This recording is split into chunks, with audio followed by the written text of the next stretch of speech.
Hey, I love therapy, and in fact, I've been going to therapy since I was around 6 years old. Though I talk about therapy a lot and may interview some therapists on the show on occasion, nothing that is said in this podcast should be considered a replacement for therapy. If you are struggling, I urge you to please seek guidance from a therapist because you are absolutely worth it.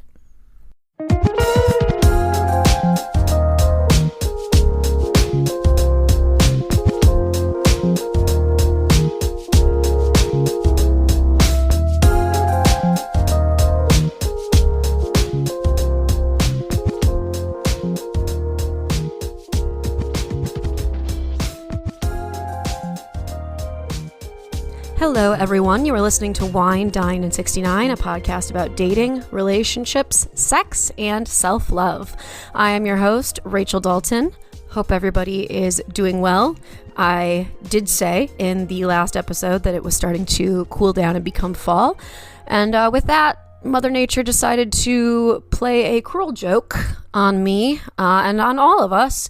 Today it is 95 degrees and I have turned off my air conditioning and my fan to record this intro. First world problems. But yeah, let's crack into it. First up off the bat, I do want to let people know that both the intro and the episode are kind of going to be a little more serious today.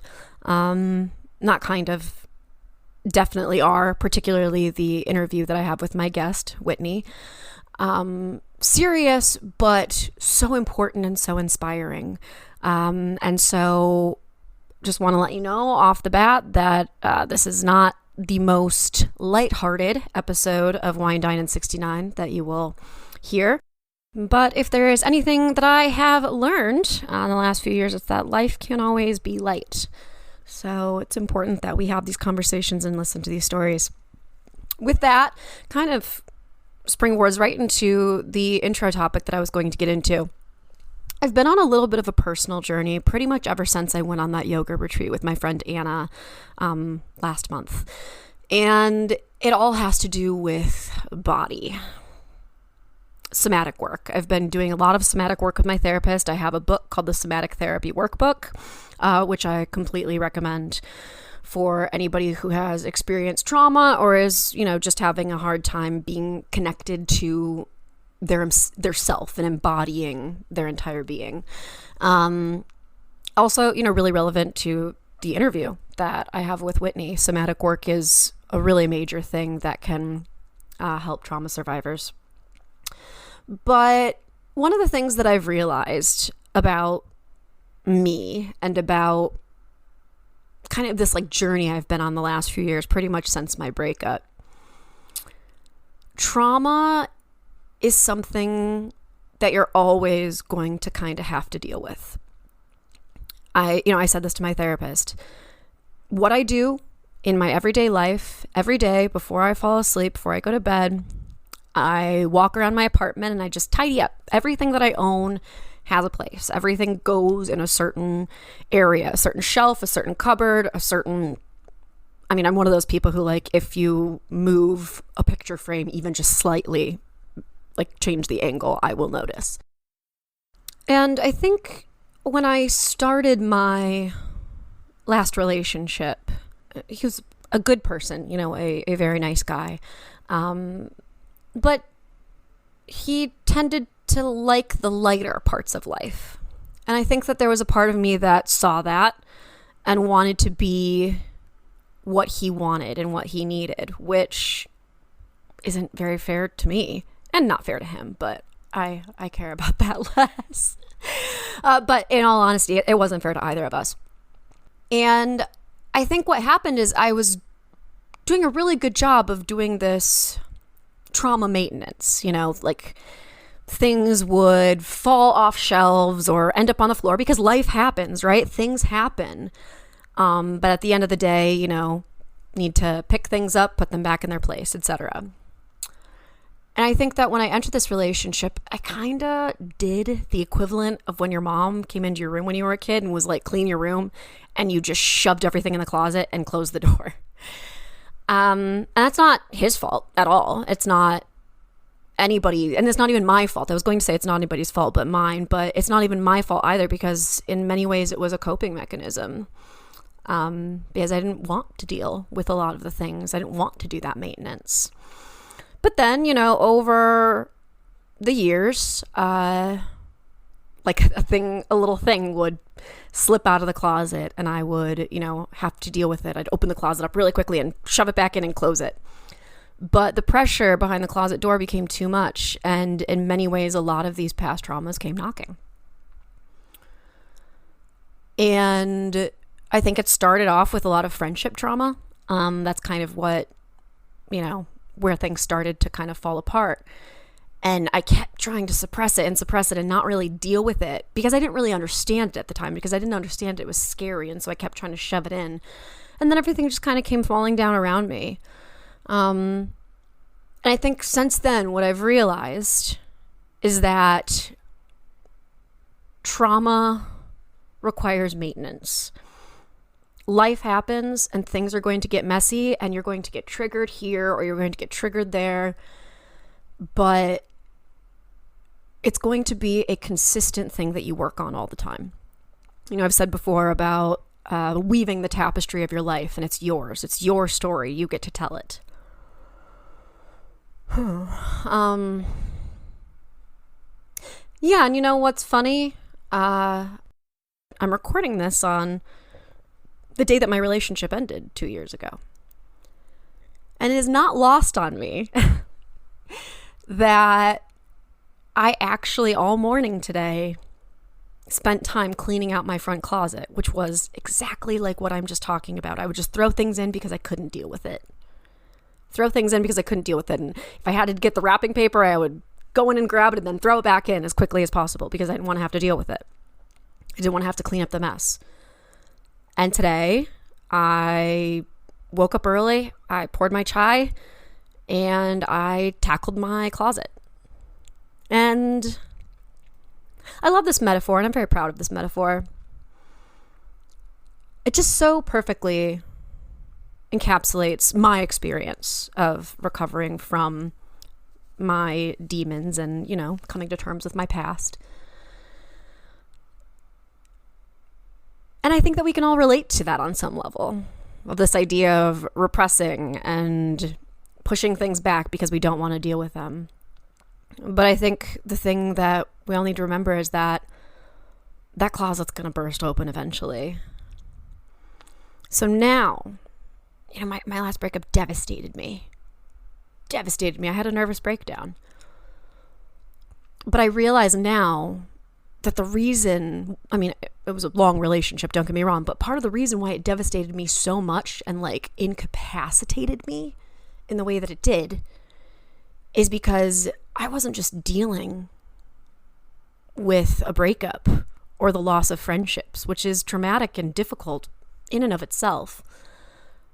But I was dealing with this huge pile of shit that I had repressed for 4 or 5 years, just completely knock me over, and I was buried under it.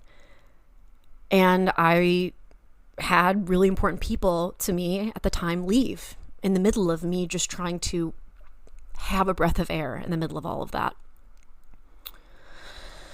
So I think that's kind of what I've been thinking a lot about how now I'm finally doing that work. I'm finally doing that maintenance. I'm really, really dedicated to my healing.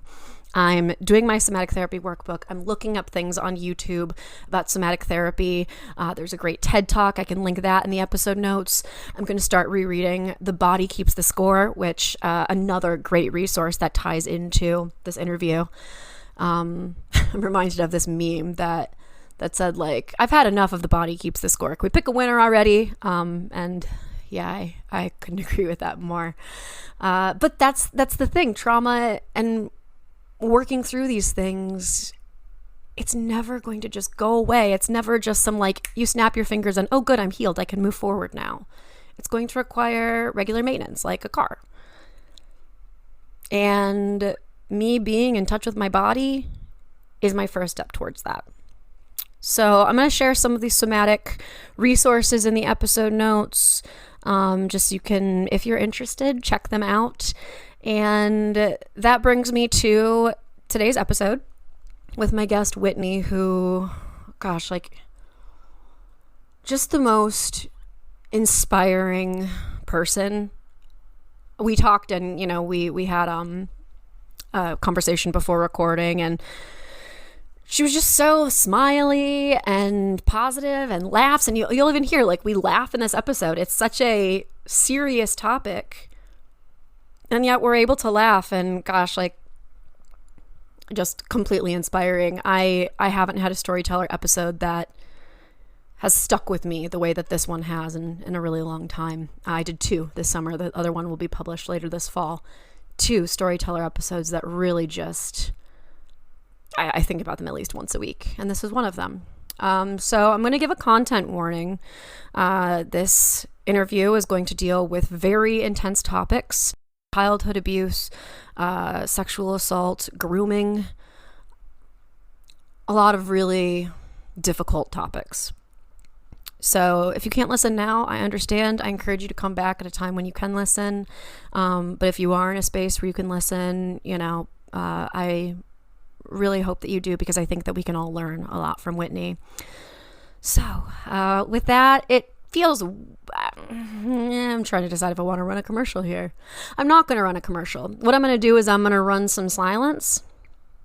And then please enjoy my conversation with Whitney.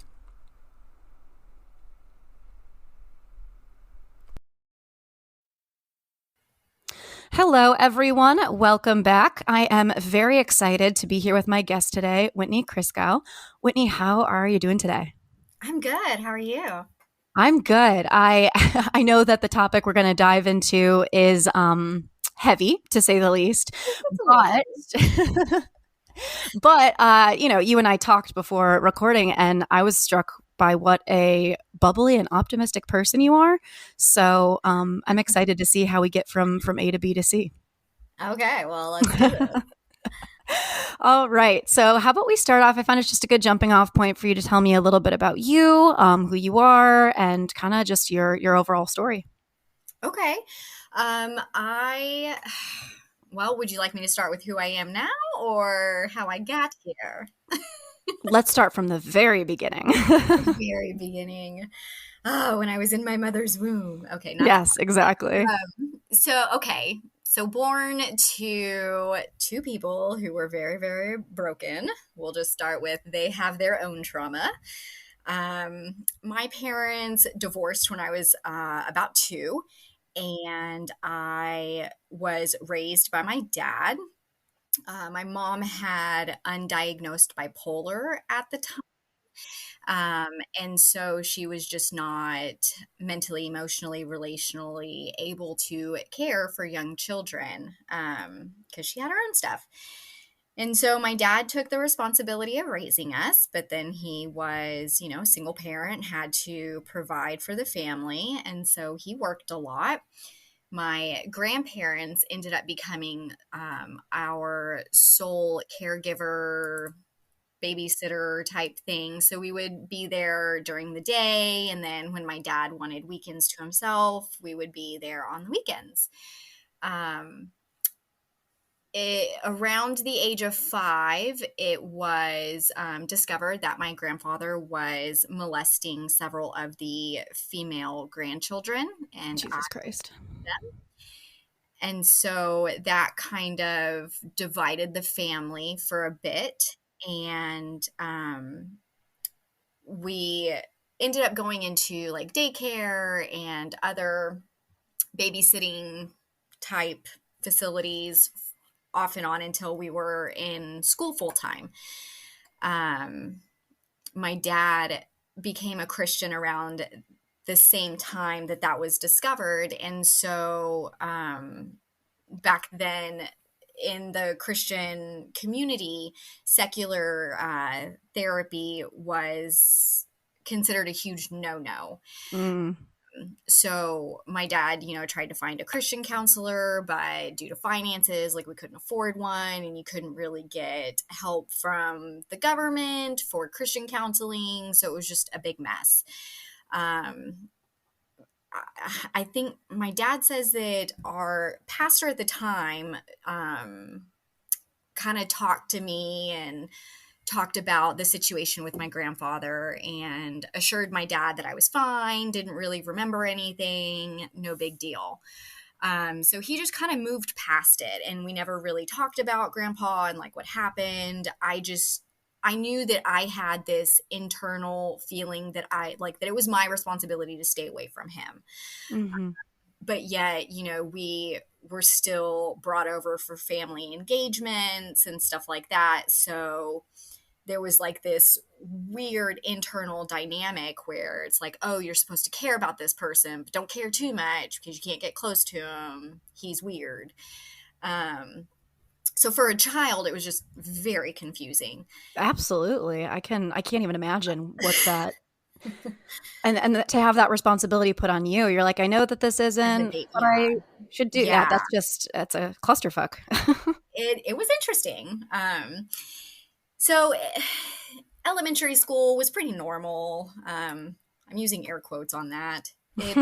What I thought was normal.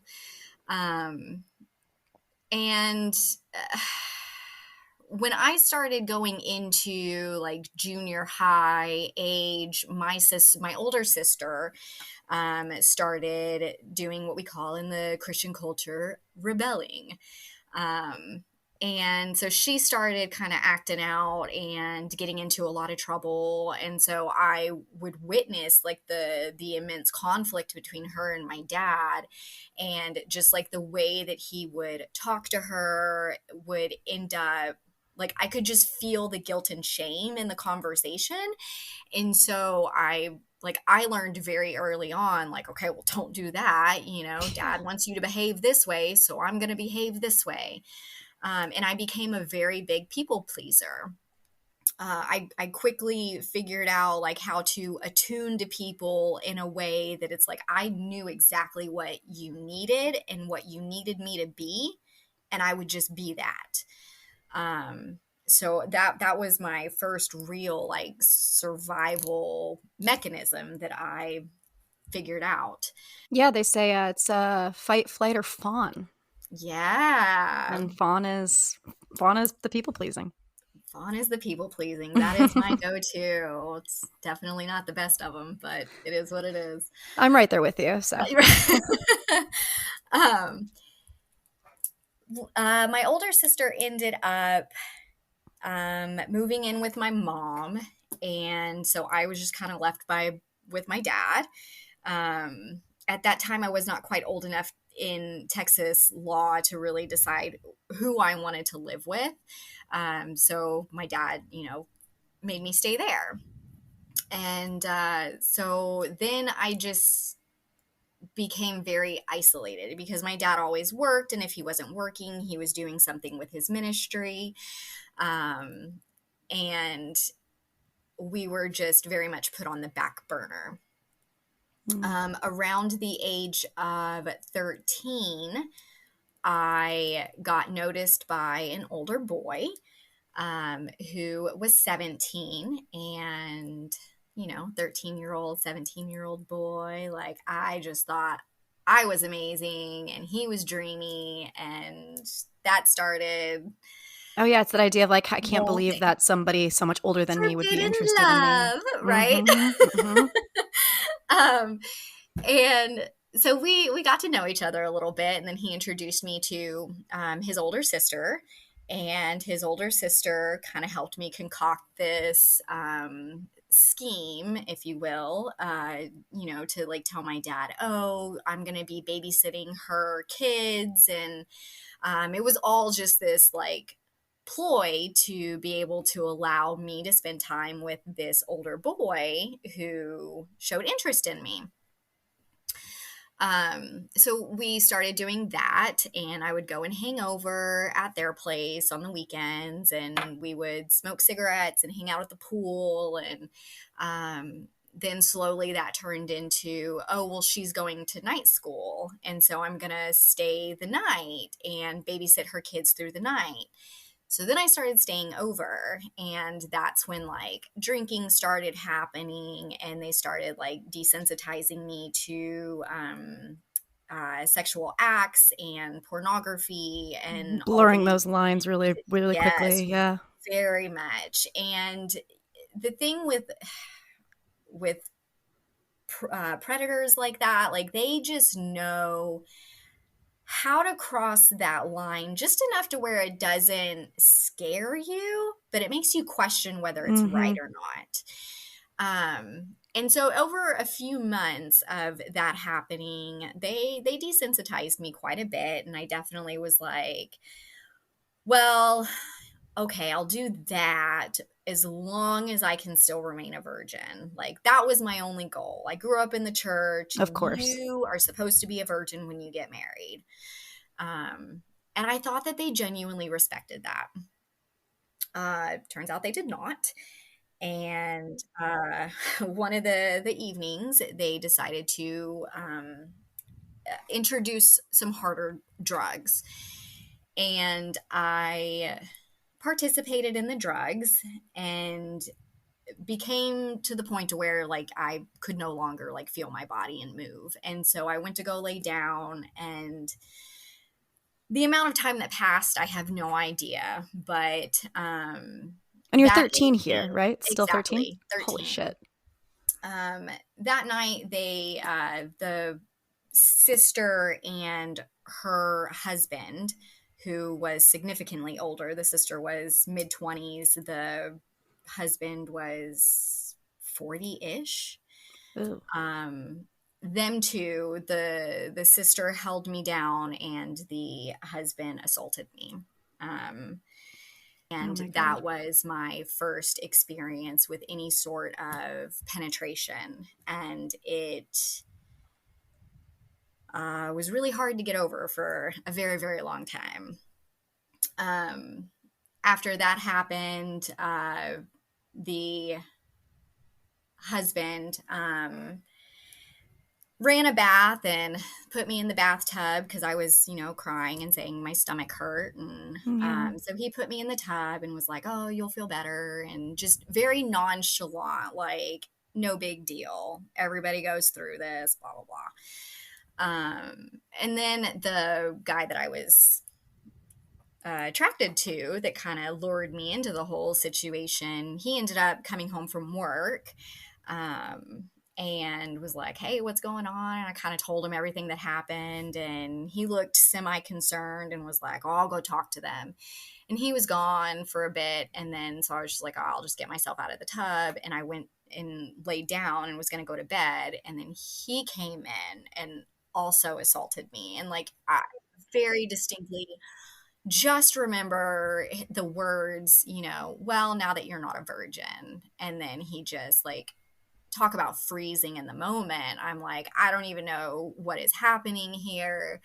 And I just cried. And he eventually stopped because I guess, a crying chick is not attractive. Um, I thank God it's not because he stopped. But Yeah. I didn't know how to process any of that. These people are sitting here telling me that they care about me and they consider me family, and, they show me more attention than my dad does. But yet, I feel so dirty and gross. And now, like, I'm not a virgin. And what is my husband going to think? Like, am I going to be able to have a husband? Like, all these things are going through my head at 13. After that weekend, I ended up trying to stay away for a bit because like that's just not the lifestyle I wanted for myself. And I ended up just becoming so overwhelmed with my feelings that one night I just took a whole bunch of pills, and I ended up having to be sent to the emergency room to have my stomach pumped. And still in that, didn't feel safe to really tell my dad what had happened because I had been so deceitful for a while, like what I was Right. actually doing with these people. And Well, and since you weren't a virgin anymore, there's probably a part of you that worried if he would still love you or. Absolutely. And I you mean, and I know? didn't know that at the time Of that those were course. feelings that I had, but yes, those were definitely feelings that I If had. that's what if your virginity was your worth and that's gone, then yeah. Exactly. Yeah. Yes. Such a good way to put that. Like purity culture in that Oh, realm it's of ridiculous. man Have you seen having the your movie? And I imagine that it would probably be pretty triggering, so it might not be like the best thing to watch, or if you were to watch it, be prepared. But there's a movie called Pure on Hulu. oh, I Um haven't. and it is about purity culture. It's about like a purity like retreat, and it kind of is like a horror version of it. But Um like yeah. the ending's good. Yeah. It's I get fascinated with a lot of shows like that because I mean, in my work and in my healing journey, I've definitely gone back and studied a lot of the history of these beliefs, studied the inherited generational trauma, um, through the decades and centuries, and just looking at, like, what were people struggling with in this time frame? Okay, well, how did that shape the culture? How did that shape the church? Hmm. And look at it from that angle. And when you do that, you can see that the purity culture in and of itself was meant to be a good thing, but they took a good thing and really ruined it for a lot of people. Um, and so I don't condone the purity culture, but I do understand where they got it from. Interesting. I've never heard that take before. Well, look at, like Woodstock and stuff like that in the 60s and 70s, where it's, just you love who you love and all these kind of things, and doing drugs to feel passionate and feel within yourself. And then you look at the Christian church and they're like, oh no, we can't have that. So let's, really focus on our purity. And it just went Mm-hmm. so extreme. It's like the pendulums. There's no healthy middle anymore. No, there's It's not. just two extremes. You either Yes. let your freak flag fly or you are none, Yeah. And so, yeah, that's what I grew up in. Wow. Yes. After 13, I just kind of went from, well, I tried to be the good girl for a couple years. I'll say that. Um, but even doing that, like, there was just this level of, I didn't feel like I was really gaining any approval from my father. And so, because that Did you relationship, eventually tell him about what happened? um, very recently, like a few Oh, months wow. ago. Holy shit. Yeah, Wow. it's Okay. Well, I part of suppose my we'll get to healing that. journey. Yeah, yeah, we Whew. can. We can if you want. All right. um, and so, because I wasn't, really getting the attention, the love, the affection that I craved from my dad, I started seeking it elsewhere when I was about 15. Um, that led me into several very, very, very unhealthy relationships where I was mentally, emotionally, sexually, verbally, physically, like all the things. I was just abused by all these different guys. And because I didn't understand what healthy boundaries looked like or what a healthy relationship looked like, I just accepted that as like, well, that's how men treat women. And it just Hmm. was my reality. So I didn't know my worth, and I let people dictate what my worth was for a very long time. Um, my last really unhealthy relationship I ended when I was about 22. I had finally got my GED. I bought my first car. I finally got a cell phone, was getting some independence, got my own apartment. Um, and there was just like this big wake up where it was like, man, it's been 5 years with this guy, and I have done this, and this with my life. And he hasn't done anything in 5 years. Like, he is still the same person. Yeah. I can do better. And so I did. I left and I started trying to find who I was. And that still took 10 years of hard work. Met my husband when I was about 23. We became really good friends. And about 6 months into friendship, he finally asked me on our first date. And I had never had a guy want to be my friend and then get to know me and then actually want to date me. It was always the reverse. It was like, hey, I'm Mm. hot, you're hot, let's try this. And then it'd be like, oh, you're kind of like scary and damaged, so peace out. Yeah. And that would be that. So to have somebody take interest in me, knowing that I was like really struggling through healing my past stuff and see me as the person that I was trying to become instead of seeing me as the damaged person that needed to be fixed, like that was mind blowing to me. Um, and for me, like I'm still a Christian. I still love God, even going through, all of the spiritual manipulation that I went through. For me, that was the first glimpse of the unconditional love that the Bible talks about. Mm. Yeah, what a Um, gift. was just my husband accepting me for who I was and not who he wanted me to be.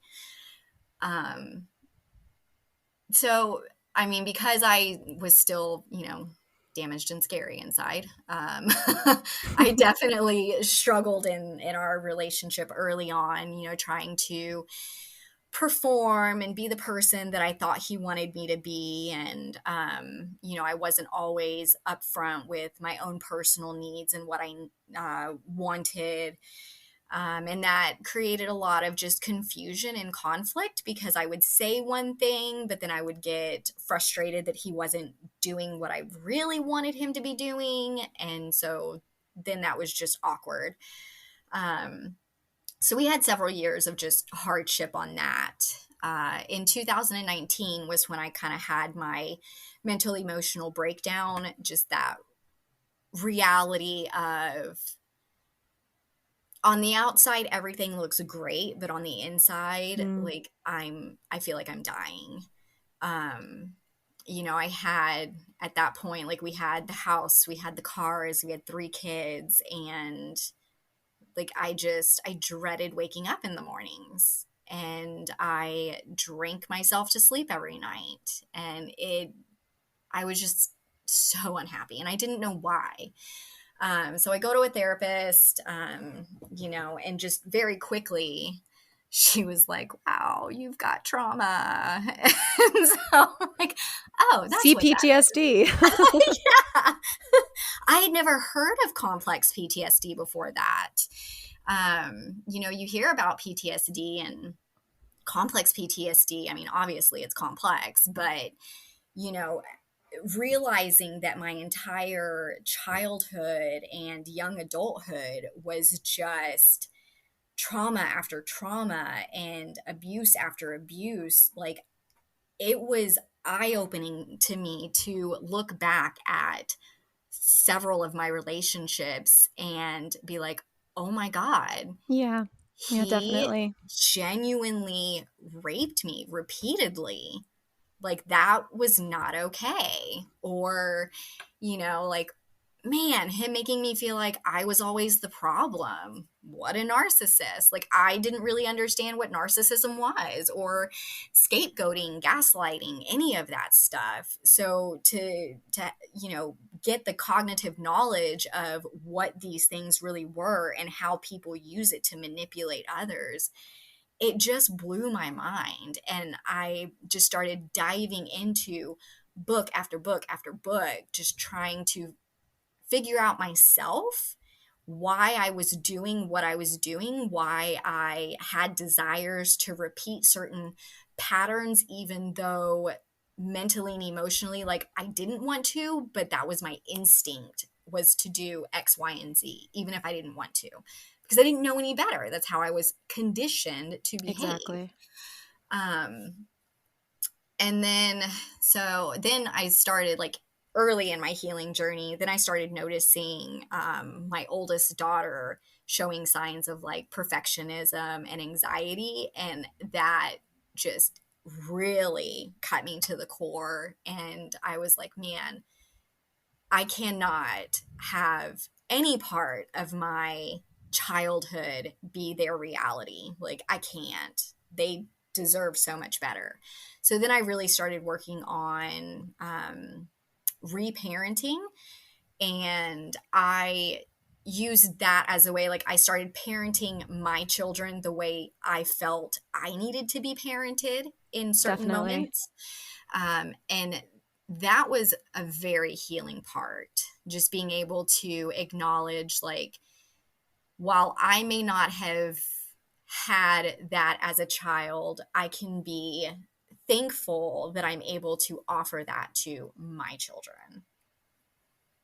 I can see how that would be healing. Yeah. It's you're I mean, we talk about like the inner child work, right? Like Hmm. I have a picture of myself on my bathroom mirror of like Hmm. 10-year-old me that I look at every day and say kind things to. But it's a completely different thing when you have like mini me's right in front of you. Yeah. You have Yeah. like a little version of you right in front of you. That I can't imagine how powerful that must have been. And they are mini me's. Oh man. Every sassy part of me gets thrown right back in my face. And I'm like, Oh my gosh. dang it. Uh, but I love So them. in 2019, when you had this like kind of when everything blew up, and I've had a Yeah. moment like that too. What I remember, and you can tell me if it was similar for you. I remember that I was feeling these feelings, and I was like, I felt this way before. I Hmm. felt these same feelings of like guilt and shame and embarrassment. Like I felt all of this before. When did I feel this? Yeah. And then, I looked back and I was like, oh shit, that wasn't consensual, Yeah. apparently. Like, and you just discover it's compounded. Everything is Yeah. compounded in that moment.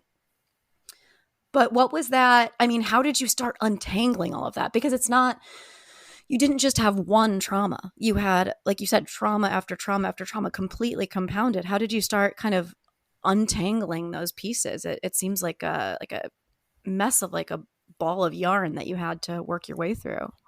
It it was a ball of yarn, and it was very, very messy.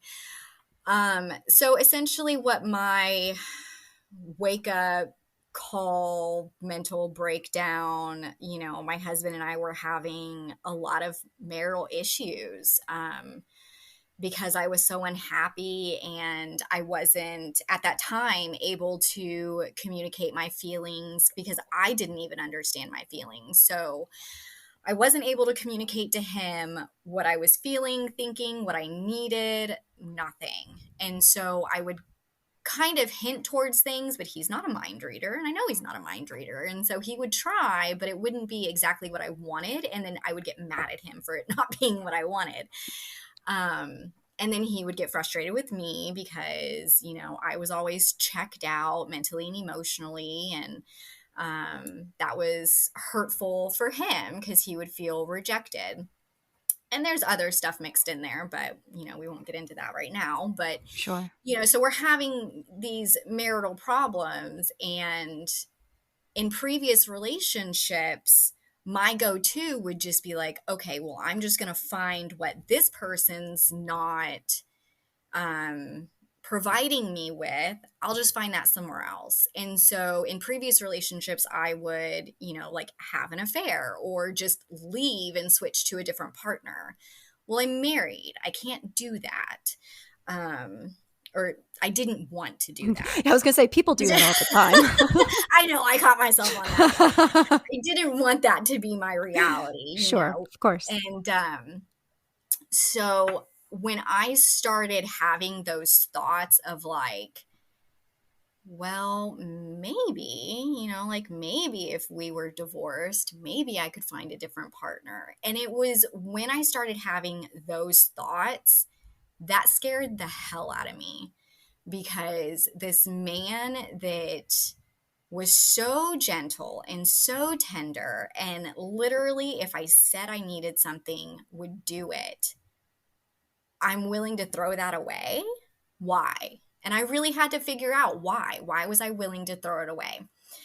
And that's when I started going to therapy and just digging into my own stuff. Um, but that's, when I started getting all of my resources and knowledge and just really diving into myself. And honestly, like, biggest thing I discovered, I didn't have an identity. I didn't know who I was, and the parts of me that I let people see, like, I secretly hated. So I really had to break down every aspect of who I was, what I thought, my religion, my relationships, my parenting, everything, and just start from scratch. What do I want Whitney to look like? What do I want my marriage to look like? What do I want my, relationship with my children to look like? Um, and God, it was so hard, but it was so worth it.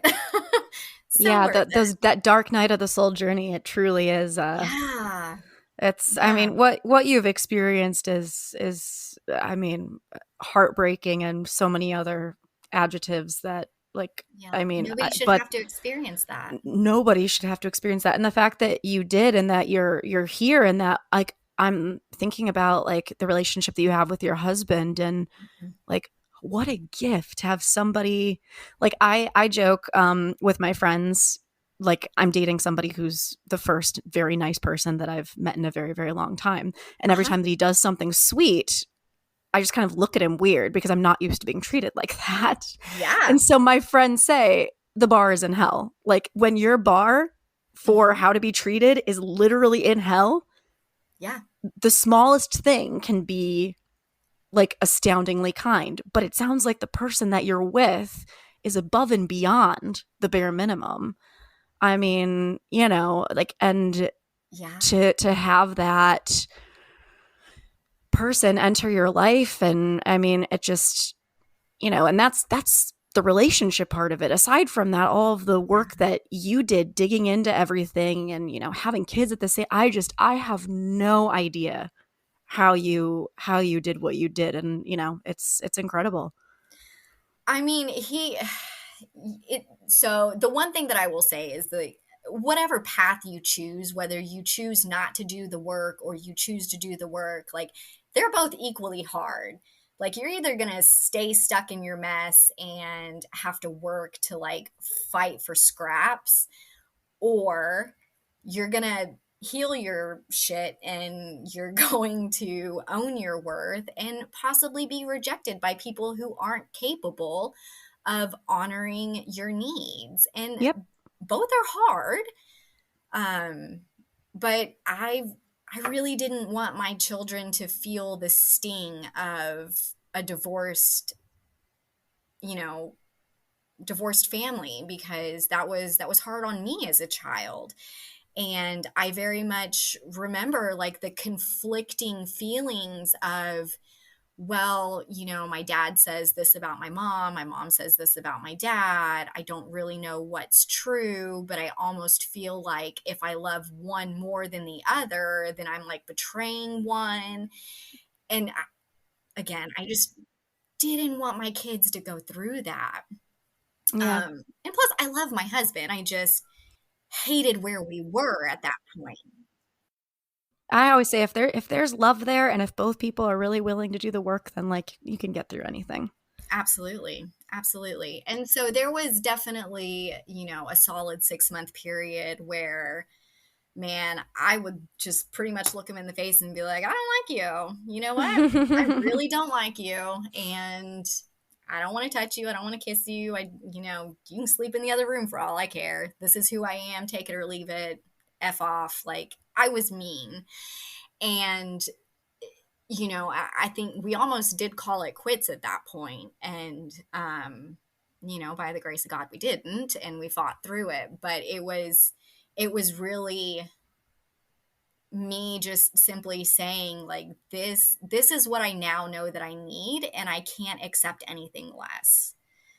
Um, and my needs were so basic, and I felt like they were so extreme, and I'm like, Right? I Yeah. just need you to acknowledge that I'm, doing a good job with our children, or say thank you for cooking your favorite meal, or, even just thanks for doing the laundry, babe, but I just felt like I was doing all these small tasks, and again, air quotes, small tasks, because being a stay-at-home mom is Oh, yeah. freaking hard, Yep. freaking hard.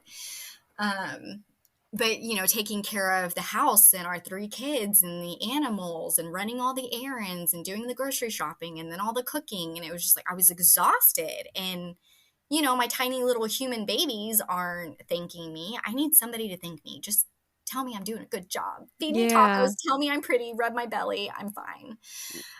We're pretty simple at the end of the Pretty day. simple, right? And Yeah, I mean, wow.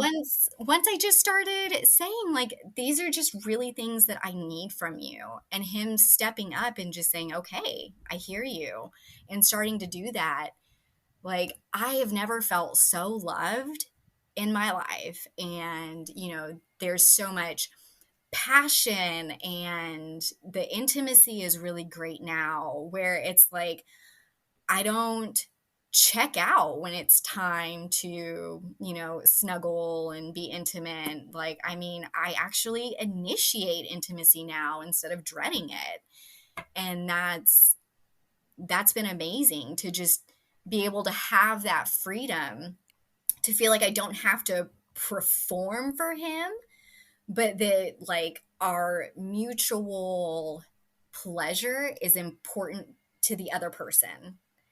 And so we really do try to make sure that that each person is enjoying themselves at all points, which for a you know sexual assault survivor, sexual abuse, like that's big. Feeling safe in that capacity. Absolutely. And I was going to ask you about that. You like Yeah. led right into my next point. Oh, Perfect. yeah. Which was that like so we've talked about like some of the emotional and mental healing. You Mhm. took the initiative to read a bunch of different books to try to learn more about what you had gone through and how to heal from it. You did the Mhm. emotional work with your children and with your husband, and it sounds like with your father. Mhm. What about though the physical, because sexual assault is inherently physical. And Yeah. so, I mean, was sex consistently an issue for you? Was it something that only came up at a certain point in the marriage?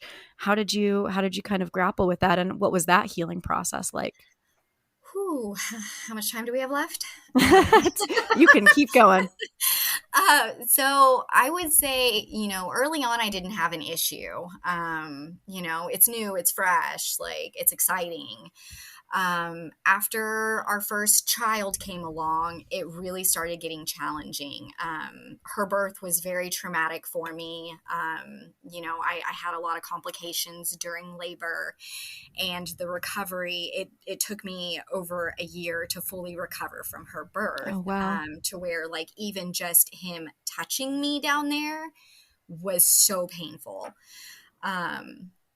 So we had a little bit of issues there, and he ended up starting to struggle with pornography. And because of what I had gone through as a child, pornography was a huge hot button for me, Mm. because it just triggered so many feelings of feeling unsafe. And so subconsciously, I started feeling unsafe with him, because I'm like, oh, well, if you're, going to be doing that, I don't really trust you in other areas. And so, and obviously, most of this was subconscious, like I didn't realize what was happening.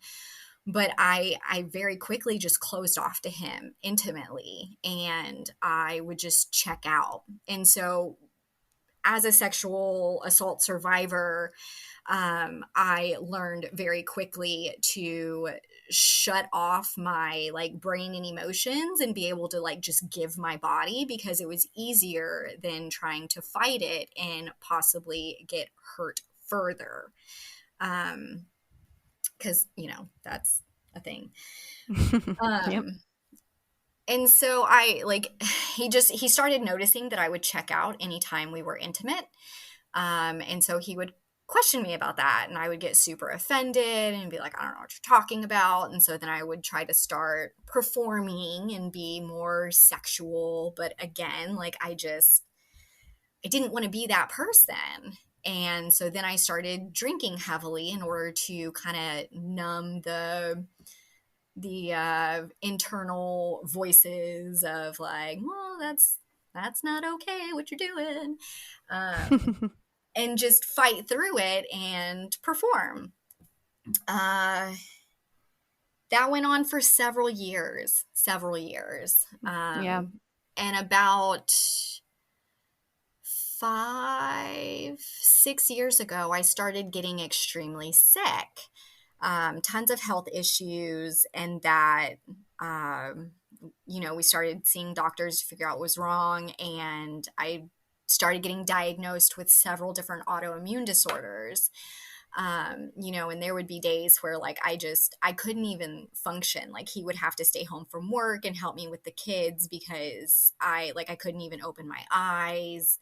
I would have like these horrible dizzy spells and just fall over, and horrible migraines. And so I'm getting all of these like autoimmune disorders diagnosed, and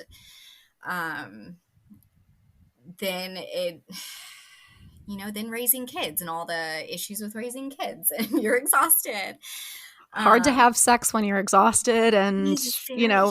if kids running around the house all the time doesn't necessarily lead to like a sexy environment.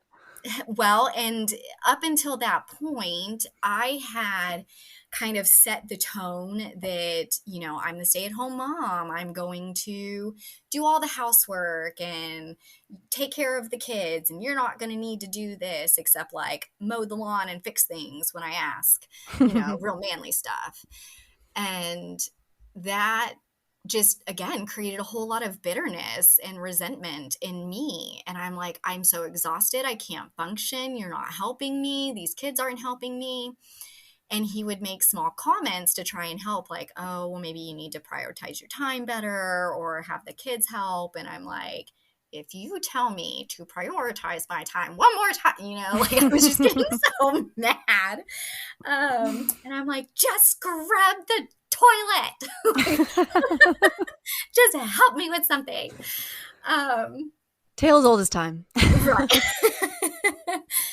But communication, it really took me figuring out exactly what I needed, because again, he's not a mind reader, and I had to realize that like I need to be very specific with what I need. I can't just say, I need you to show me affection. I need to be saying, I feel loved when you pick me up flowers, or I Totally. feel loved when you see that the laundry needs to be put away and you do it. Like be more specific. It's just not like I need you to show me more affection. Explain what makes you feel cared for.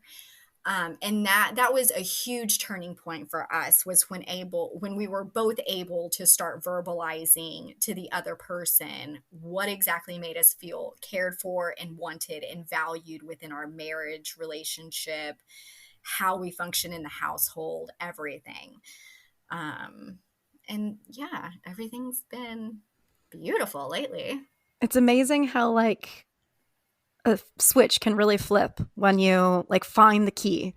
Yeah. And the key is, giving those examples, and then you just find like, oh, my entire relationship is better. Like we're having sex all the time, Yeah. and just like it's funny how you find that one key.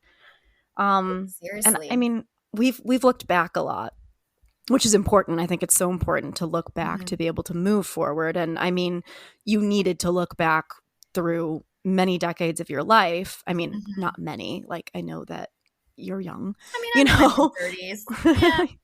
Yeah. But I mean, that just is a testament when I say decades to how young your trauma began, right? Yeah.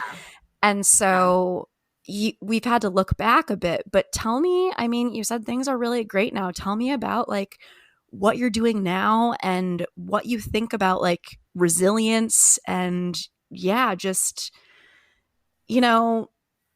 we've heard a lot about all of the bad things, but you're Mhm. here, you're laughing, you're making jokes, you have beautiful children, you have a beautiful marriage. Like, tell me about that. Tell me about the quote unquote happy ending. I mean, there's no such thing because life is always going to keep going, but you know what I mean. I mean, I'm pretty happy. So, honestly, like, I've learned to try to find the joy and the optimism in almost any situation, because even when we are going through a hard time or a challenging time, I really try to focus on what can I learn from this? How can I make this better? Reparenting my children, parenting them how I felt I needed to be parented, like that is healing. So I focus mostly on just my family dynamics. I focus on healing my body. Like, I still have several undiagnosed symptoms that, I mean, like, we just don't know exactly what's wrong yet. And so I've had to, like, I used to love doing CrossFit. I used to love competing. I can't do that anymore. Like, my body hurts all the Yeah, time. And I learning to not beat myself up and feel the guilt and shame of, like, oh, suck it up and just do it, because that's the mentality I grew up on. sure. Um, just honoring myself in those moments and being like, okay, it's okay that I might need to take a nap today. It's okay if the laundry stays there for another 24, 48, 72 hours. It's fine. It's not going anywhere. Um, I ask for help. I'm not too prideful to, look at my kids and be like, hey, mommy's having a really hard day today. I'm, probably going to ask you for a little more help than I normally do. um, are you willing to help me? And I mean, and they're so sweet. Those kids are so sweet.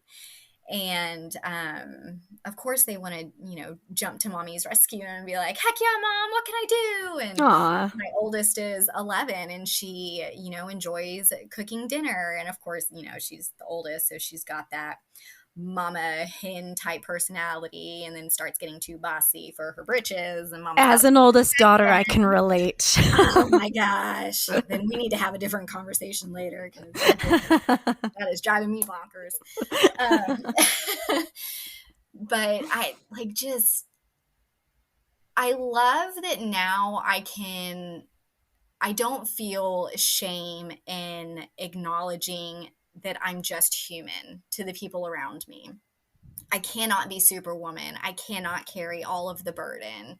And women shouldn't be expected to. We shouldn't be expected to just sit around waiting for our man to come home and have their meal ready for them. And, like, it's a partnership. Mm-hmm. It's a partnership. So let them be your partner. Let them participate in raising their children and caring for their home. And now I've got my business where I coach, and I freaking love it. I actually do more speaking than I do coaching at this point, just because I love speaking to mass people about this kind of stuff. It's more people, it needs to become more normalized that it is okay to have some struggles, and it is Mm-hmm. okay to work through those struggles. And it doesn't mean that your life is over, or that you're ruined because of your No, struggles. In fact, it can be just the no, beginning. exactly. Well, Yeah. tell us a little bit about the coaching that you do. I mean, you speak, obviously. That's what you're Mhm. doing. I mean, you speak like as a human who does verbal communication, but also Yeah. you speak about your experiences. There's multiple ways of Um, speaking here. yes, Uh, but you also do coaching. Like, what does that? I feel like I need to have like an entire other episode with you about like the work that you do with people in that realm. Like, what does that look like? yeah, so I like to take a whole body approach, mind, body, soul, all of it, because it's so intricately woven together. Um, the when you look at trauma and you look at a person, their body actually, like, tells 80% of the story. So when you get triggered by something, it's um it originates from one of your five senses. And so your body remembers the moment first, and then your brain wakes up and is like, oh, that's something dangerous. And that's where your trigger comes from. So I like to focus a lot on like, well, what are we feeling in our bodies? Like when you hear this word or smell this smell, like where do you feel it in your body? And then we start going back to like remembering those moments, and trying to create healthy memories with similar experiences. So, like, I'll use me as an example because I'm, the best example at this because it's me. And we just heard everything. Yeah. So with intimacy, like there could be like my husband could come up behind me and just give me an innocent hug or kiss on the neck, and it will send chills down my spine and every part of my body freezes up. But then I have to take that moment and I have to remember it's my husband. He has never hurt me like that. He is kind, he is gentle, he is compassionate. And I may tell him to like, I'm going to need you to back off for a moment, let my body calm back down, and then I will come to you again. And when I am in a calm state, then I will try to engage with him in that way. And that allows my body to let go of the bad memory and then be willing to create the new memory. Does that make sense? Yeah, not to overwrite, because you don't ever want to completely overwrite. You don't. But to add to it so that, the next time that he is to do something like that, maybe that reaction isn't as strong or isn't there at all. To trigger. Yeah. Right. Exactly. Right.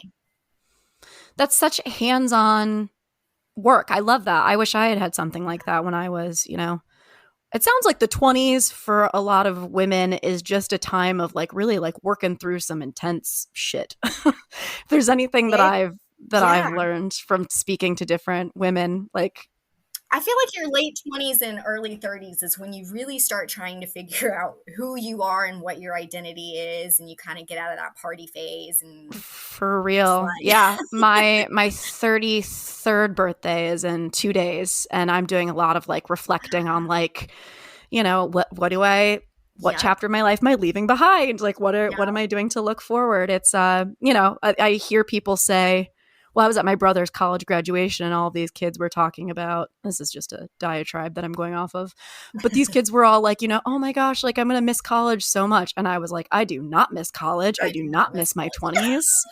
I am so happy to be in my 30s. Yeah. Oh, yeah. I'm happy to be an adult now. Yes, very much so.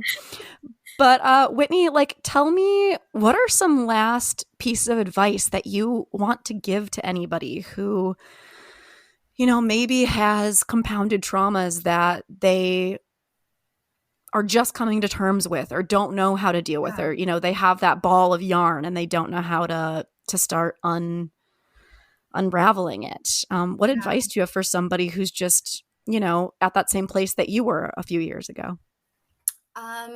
The first thing that I would say is that any traumatic experience that you may have gone through, like first and foremost, it is never your fault when somebody abuses you. And 100%. You really, really have to know that in your soul.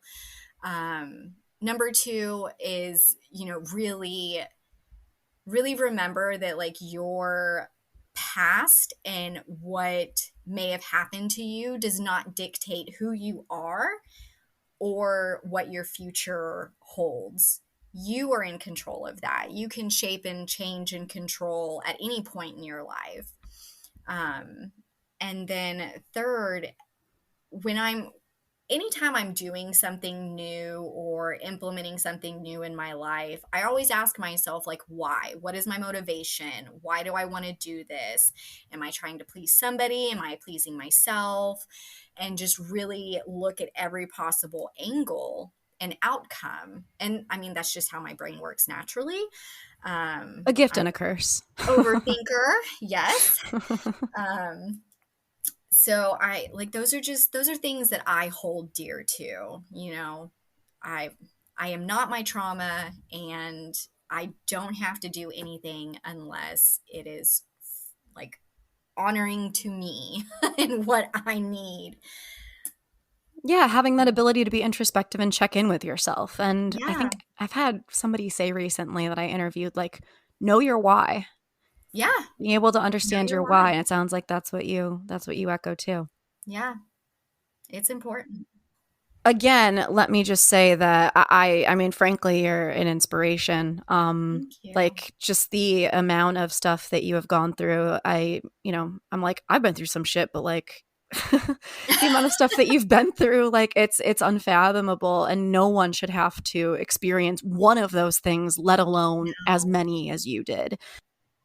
Well, and it's never a contest on who, No, experienced the most trauma or anything like that, because any situation can be traumatic. It's all based on like what your capacity to handle the situation. That's what bases whether you will be traumatized by it or not. very true. And if you come from a background of childhood neglect, then your capacity to handle situations is very, very small, because you're not taught how to handle hard things. Yeah, I mean, sometimes people use the coping mechanism of avoiding. Sometimes people Hmm. use the coping mechanism of anxiety, so Hmm. and trying to people please and figure out what everybody wants before they even say it so that, you Yeah. can anticipate. We all have our own, I mean, that goes with attachment styles and everything, but Oh, all the things I geek out y- on. yeah, no, totally. Same here. Same here.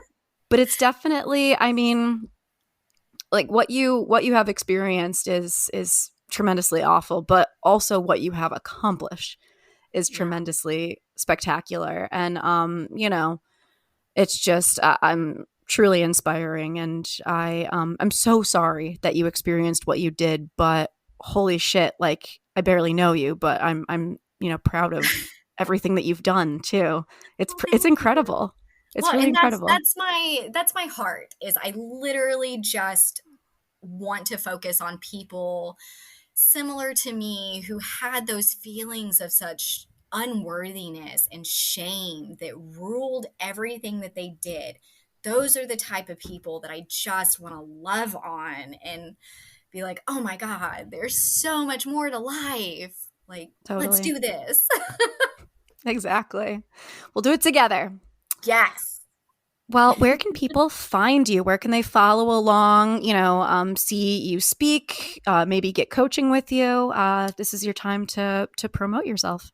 Okay. Well, I mean, I'm on Instagram, not, religiously, because I am technically stunted.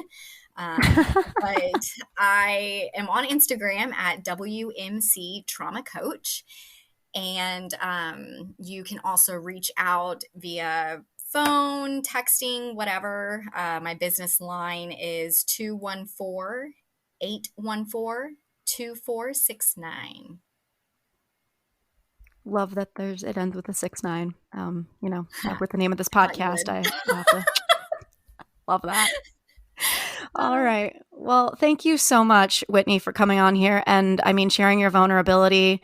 It's not an easy thing to do for many people. I think you and I joked like when we had our first conversation that it's very easy for us to do, but it isn't for a lot of people.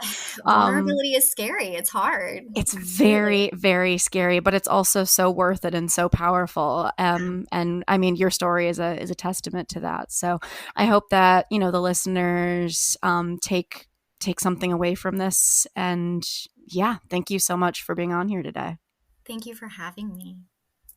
Awesome. And thank you, listeners, for tuning in. You've been listening to Wine, Dine, and 69. I am your host, Rachel Dalton, and let's keep talking.